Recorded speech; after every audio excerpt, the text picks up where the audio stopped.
Hey guys, it's Jake. I wanted to do a little tutorial on the body mechanics involved during cutting. First off, I have to say I'm not a formally trained practitioner of any sort. I'm not any sort of professional. I'm not trying to make a name for myself or any of that. All I want to do is, share my experiences with cutting as far as, freestyle cutting and backyard cutting goes. I've been training myself, so I mean, you're probably going to be able to find some sort of hole in my logic, but I mean, to me, this is what works, and I'll try to explain different body mechanics and different styles of cutting as I go. Now, first off, I have to say, get a safe training tool, either a wooden sword or a bokken, like I have right here, or an iaido, which is an unsharpened metal blade or metal sword. You don't want to start with a real shinken or a sharp sword simply because the obvious dangers involved. You could hurt yourself, you could hurt others, you can damage furniture or property and things like that. You just don't want to, deal with that. So practice really hard first with a safe training tool and then move on to a real sword when you're comfortable enough with handling a sword.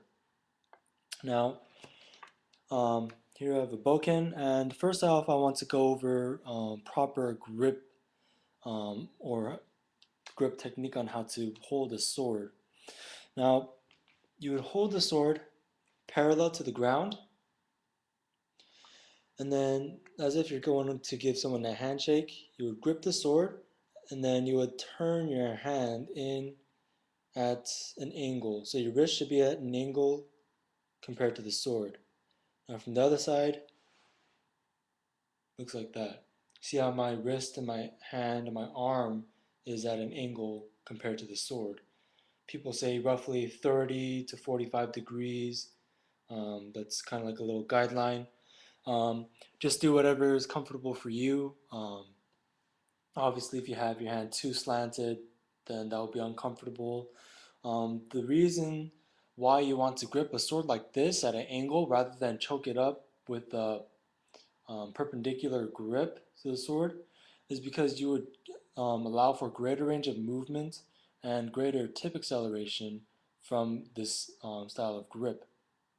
Now, some people, what they choose to do is they would put their hand or their index finger right up against the guard, like I'm doing here.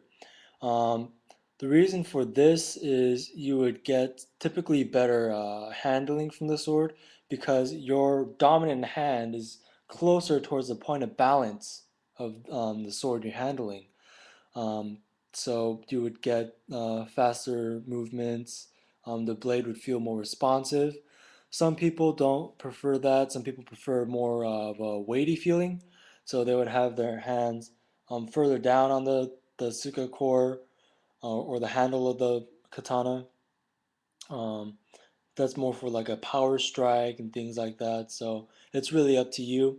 I prefer having my hand up and touching the suba because I prefer better handling. Now, something that's really important is going to be your hand placement with your non-dominant hand. In this case, since I'm right-handed, it's my left hand. So to show you, you would have your sword. So some people, what they do is they would grip the sword and they would have their hands touching, like you can see here. Now, this style of grip is good for extreme tip acceleration. Um, you would be able to achieve really quick strikes. Um, the range of motion is extremely good as well. I'll show you right now. My hands together, I can turn the sword laterally with both hands almost at 360 degrees while I'm gripping the sword tightly. If I loosen my hands a bit, I can go a bit further to almost parallel or vertical. So you get a great amount of range of motion as far as lateral motion is concerned, and also you can achieve really quick tip acceleration. The only drawback with a grip like that for the hand position would be that you would lack power, because you have to realize that a sword, when you swing it around, is basically a giant lever. So the closer you have your hands in towards each other, then your leverage is not going to be that strong. You would have to put out a significant amount of strength and force from your body to produce a powerful strike. Versus the polar opposite, you would get your non-dominant hand and put it at the end of the handle. Now, what this would do is pretty much almost the complete opposite of the other hand position I showed you.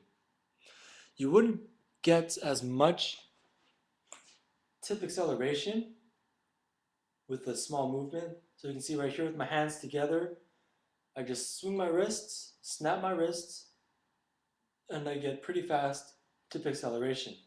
However, with my hands on the end of the sword, of the tsuka, I snap my wrists and the movement is a little bit slower. However, what I gain from a little bit of a slower movement um, is going to be more power and a bit of a greater range. You're also losing some range of motion for lateral movement, simply because your hands are going to be crossing over each other much more, um, rather than having your hands closed, as you can see. So you're losing a little bit of a range of motion as far as lateral movement. Um, for me personally, I prefer having my hands at the ends of the tsuka. I prefer more power um, and range of motion as far as reaching out. Um,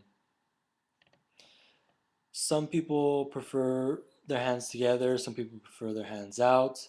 There's also, I guess, a rule of thumb where you would have roughly 2 fingers worth of separation between your dominant hand and your non-dominant hand.